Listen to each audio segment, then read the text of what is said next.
just blows my mind how much control it has, and I can't recognize it until it's in my face like that. I think you know what you're doing, Right. and I don't think you're that. I'm recovering 16 and a half years, so I know all about sobriety, all about recovery.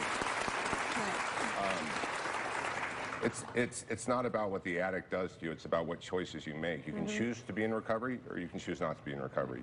You know what you're doing.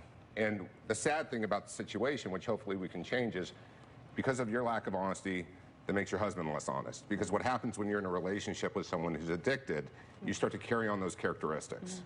It's just a dysfunctional setting for your son. You said you've been in recovery for 17 years? Yeah. Here, you have sitting in front of you someone that's been in recovery for so long. And did you say it's about choice? But Chad, you gotta understand, I'm lucky because everyone did not enable me. And what you're doing is you're enabling your wife right now, and it's making it worse. We've got to take a break, and you didn't hear before you came out, but Coach Mike has written a book called Best Self, Be You Only Better, and he talks about there being two selves, your best self and your anti-self. What he's saying is we've got two anti-selves over here enabling each other and trying to raise a child in the middle of it, and that's not okay, and it has to change. Lindsay claims the trauma from her dark and abusive past plays a huge role in her addiction. I have no doubt that it does, but what do you do about it other than self-medicate? We'll talk about that after the break.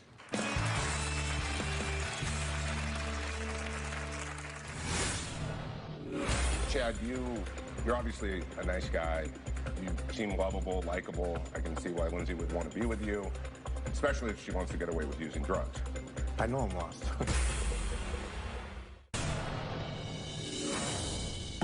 My life has played a huge role in my addiction. Lindsay told me she had a dark past. That was devastating. When I was 16, I was raised.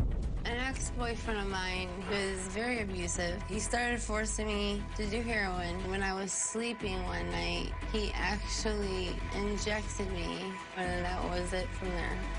Lindsay always blamed past relationships for her addiction. I don't buy that at all. When my wife told me about her dark past, it really did make me fall in love with her even more because she was being so honest with me. All right, we're back with Chad, and he says despite Lindsay putting their son's life in jeopardy and using heroin behind his back, she is still the love of his life, and he says she deserves a second chance. And I told him before you came out here that I agree with that.